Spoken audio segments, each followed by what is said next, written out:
ήμασταν πολύ δεμένες, όπως και όλη η οικογένειά μας.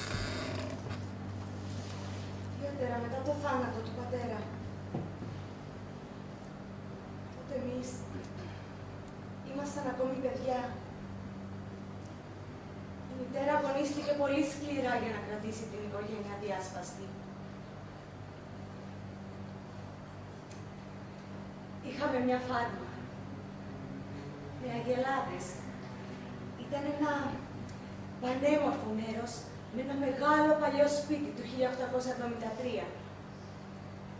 Η γη μας ήταν ατέλειωτη τότε και στα παιδικά μου μάτια φάνταζε ακόμα μεγαλύτερη. Ήμασταν πολύ ευτυχισμένες. Μετά η Κλέρι μας εγκατέλειψε με ένα γόρι. Έτσι, για το τίποτε.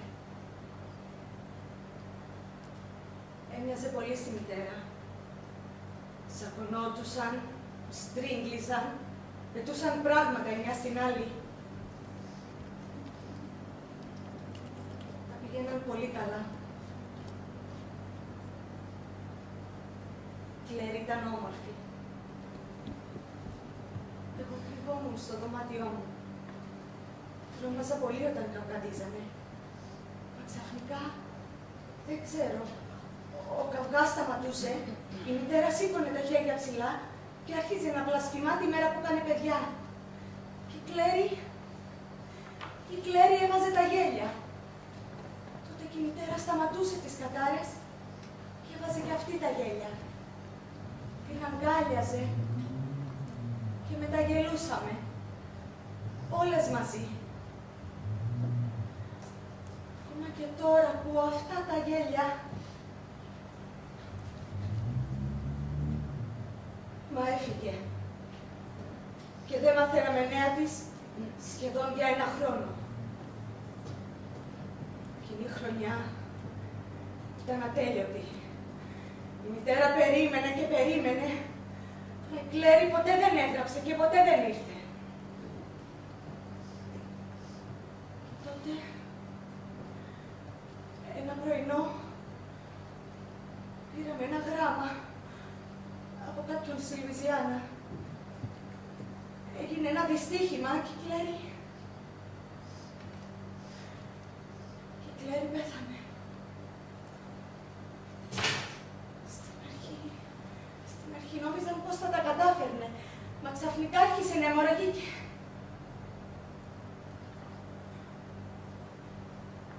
Συγχωρείτε.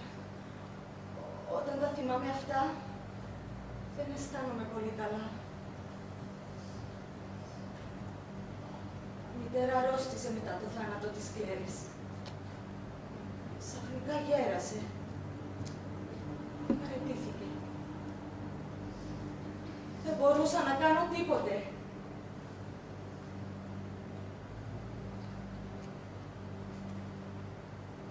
Η Κλέρι ίσως να τα κατάφερνε. Εγώ όμως όχι.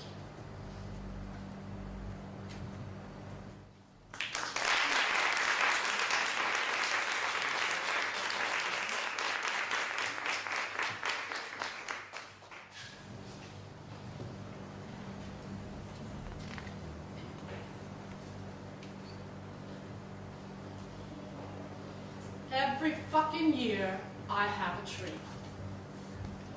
Even though I live alone. It's tradition. My mom and dad always had a tree. My grandparents always had a tree. My aunts and uncles were tree people. It's genetic. There's evergreen in our blood. Too bad.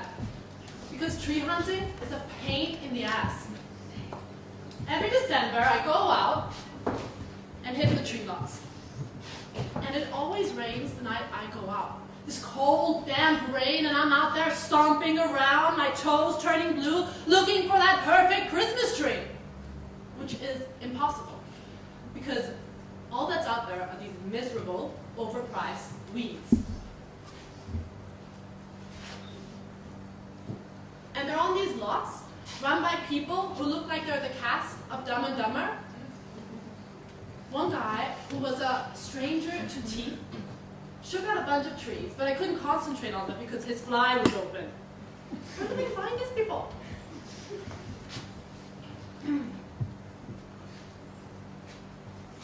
I finally wound up with a 6-footer that cost me $80. They shoved it into the trunk of my car and tied it down with a little piece of twine. When I pulled it out, it lost half its needles, looked like it had some disease.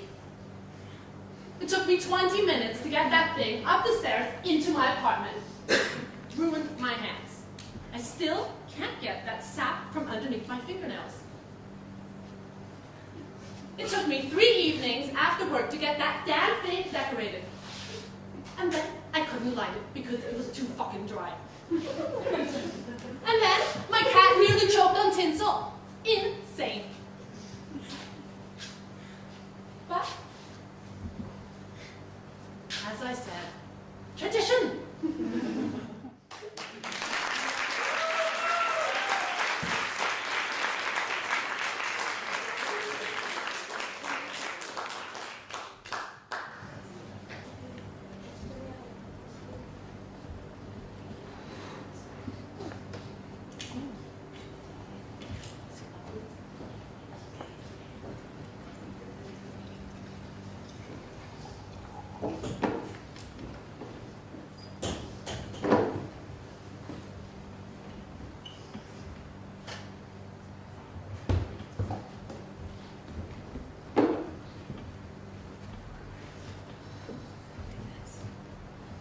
Hello, Johnny.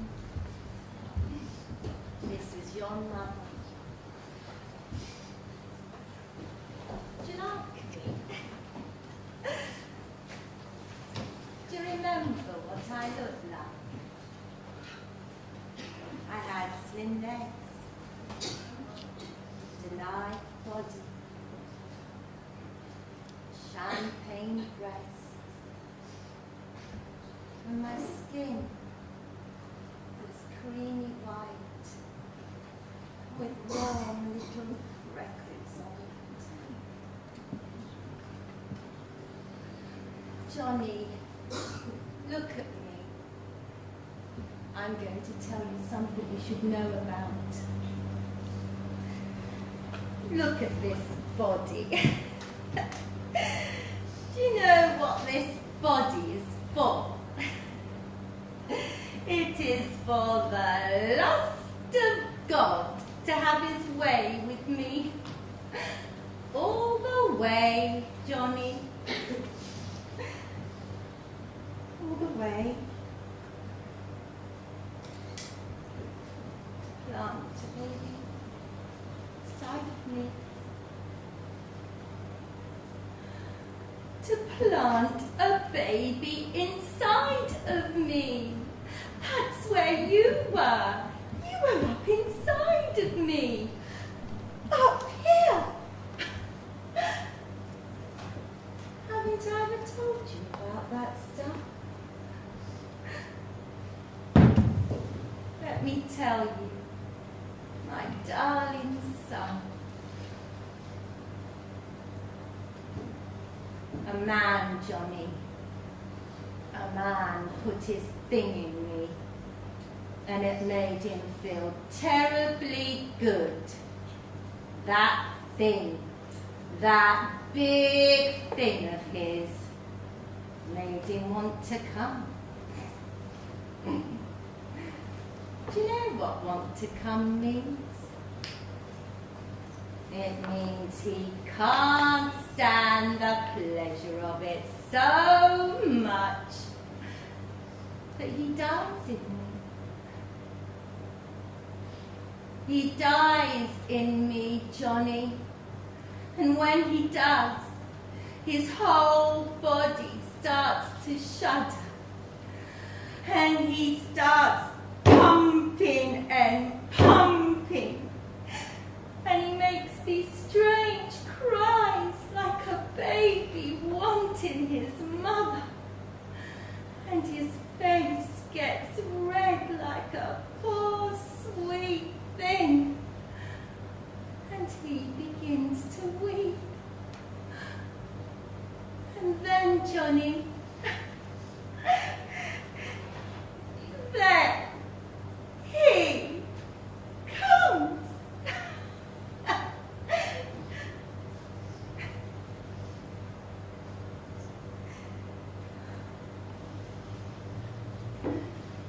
He comes inside of my body. And I hold him. And I say, yes, yes, my sweet darling. And I rock him and caress him.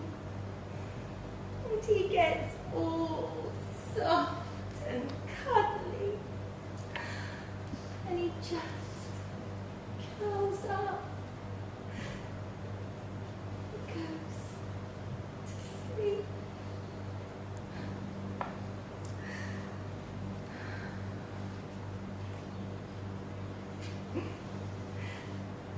But I don't sleep, Johnny. No, I don't sleep. I lie there in the dark and feel his cum go sticky. Feel it up inside of me, sending its magic into me. Red and wanting and hurting for the magic that will wear your eyes and dress in your skin.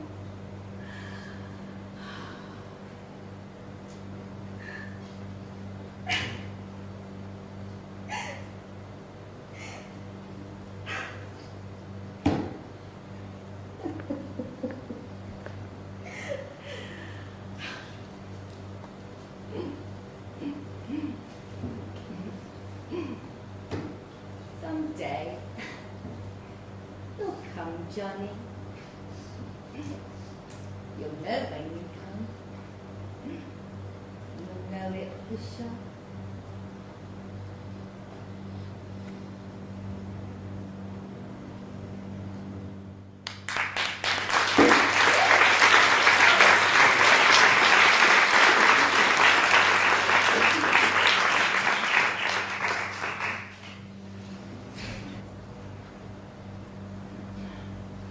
Right after I became an airline stewardess, a friend of mine who had a garden apartment gave me a cocoon for my bedroom.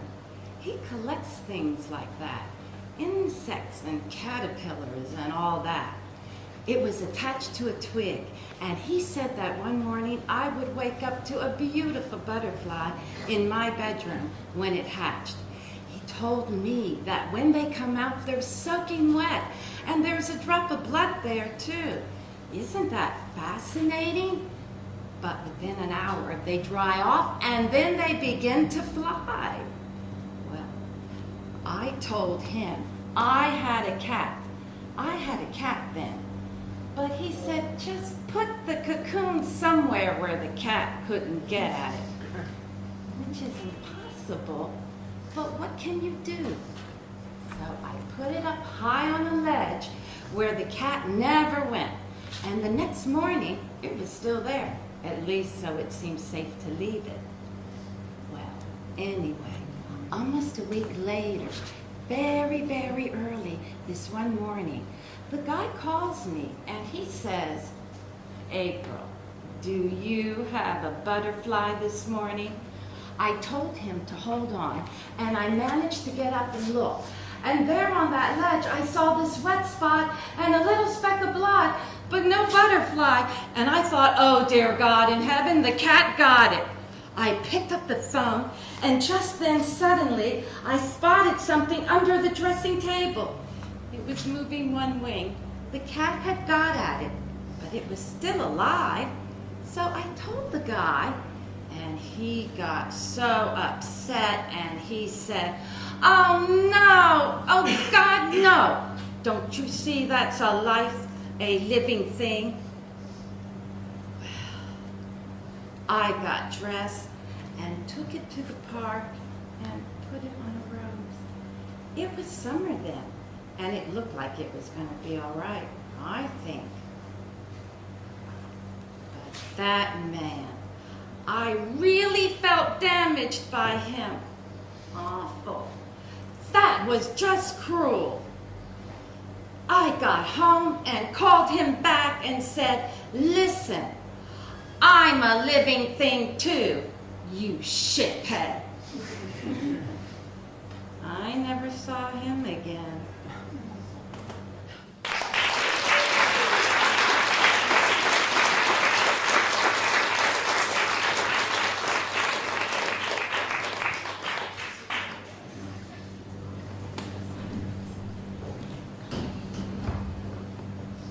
Tanisha?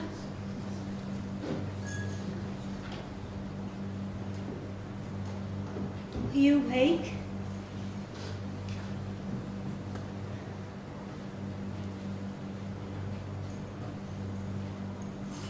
I suppose it's just as well you're asleep. I don't think I came in here to talk to you as much as to myself. Today is the last day. I couldn't sleep. I stayed up watching Sophie's Choice on TV. Wasn't paying much attention.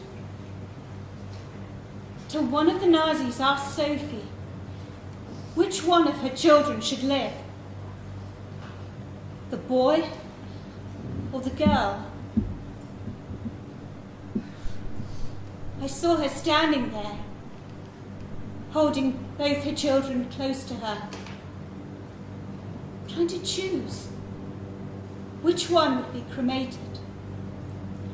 How could she choose? How could any mother choose? I saw her mind working. He might be a warrior. He might change the world. It was a man's world to change. I knew her choice before she ever opened her mouth. I would have made the same choice. Death for the girl. And that's when it hit me, Denisha. I've never chosen you. I've never chosen life for you. Today is the last day. When you were born, and they told me you were a girl, I was so unhappy I actually cried. I knew in my heart it would be my job to break you down, to break your spirit down before some stranger came and did it to you. I knew I had to do what my mother did to me and her mother to her, to protect you from your dreams. But no more, my darling, precious daughter. I don't know how, I don't even know why. All I know is that today is the last day. The last day. The last day I stand and watch your spirit cry. I choose you. I choose you.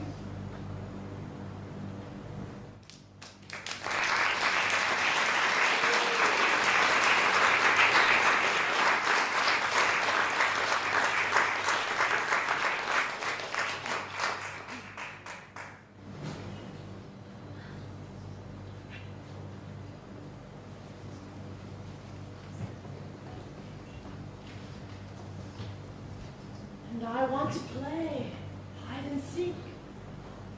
Give you my clothes and tell you that I like your and go for a meal and not mine when you eat my food? Take pictures of you when you're sleeping. Get up to fetch you coffee and bagels and tell you about a program I saw the night before. Be sorry when I'm wrong and happy when you forgive me. Look at your photos. Hold you when you hurt. Hug you when you're anxious. Want you when I smell you. Smother you in the night. Get cold when you take the blanket. And hot when you don't. Write poems for you. Wonder why you don't believe me. Have a feeling so deep I can't find words for it. And think it's all over. But hang on for just 10 more minutes before you throw me out of my life and out of your life and forget who I am. And try to get closer to you because it's a beautiful learning thing to get to know you and make love with you at 3 in the morning. And somehow communicate some of the overwhelming, undying, overpowering, unconditional, all-encompassing, heart-enriching.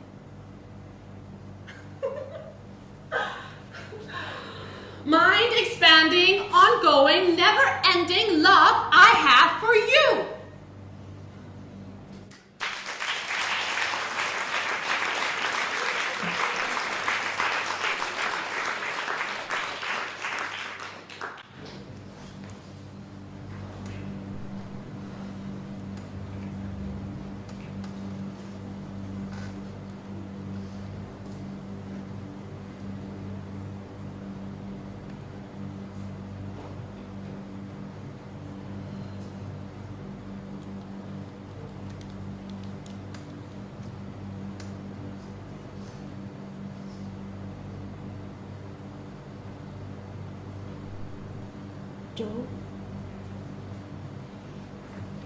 Joe, I haven't had a drink in 2 days. No. It wasn't easy.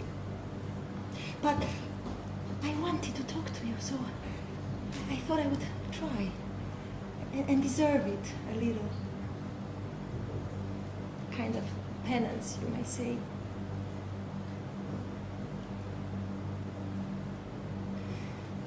Joe, wouldn't it be wonderful if we could go back to the beginning, just erase everything in between and start all over and getting excited over a chocolate bar?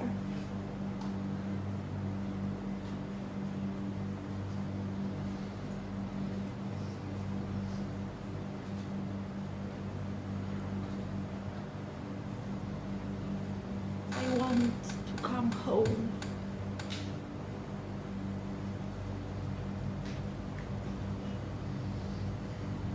I know what you are thinking about. Lots happened. Lots of detours. There were plenty of them, but they were nothing. I never looked at them.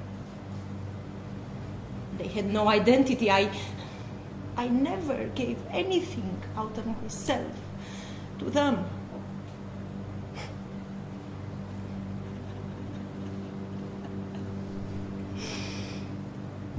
I thought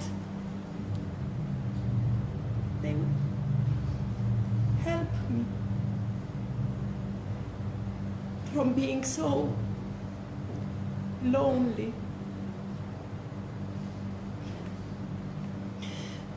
But I was just as lonely because love is the only thing that keeps you from being lonely, and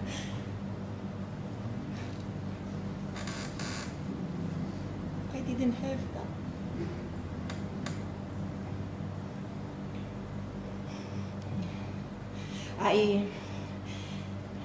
I don't know if I have the right words. That's why it took me so long to talk to you. You see, the world looks so dirty to me when I'm not drinking. Joe, remember Fisherman's Wharf? The water, when you look too close, that's the way the world looks to me when I'm not drinking.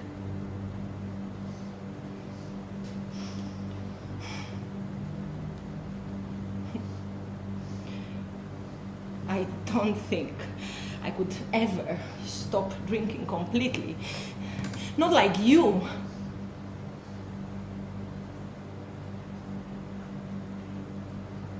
If I wanted to, really wanted to, well, I don't. I know that now. I want things to look prettier than they are. But I know I could be all right if you help me. I know I could be all right if we were together and things were like they used to be and I wasn't so nervous.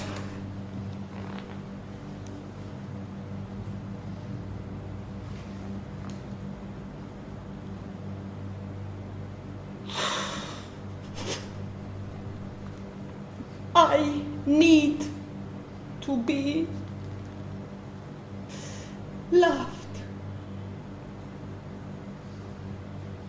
I get so lonely from not being loved. I can't stand it.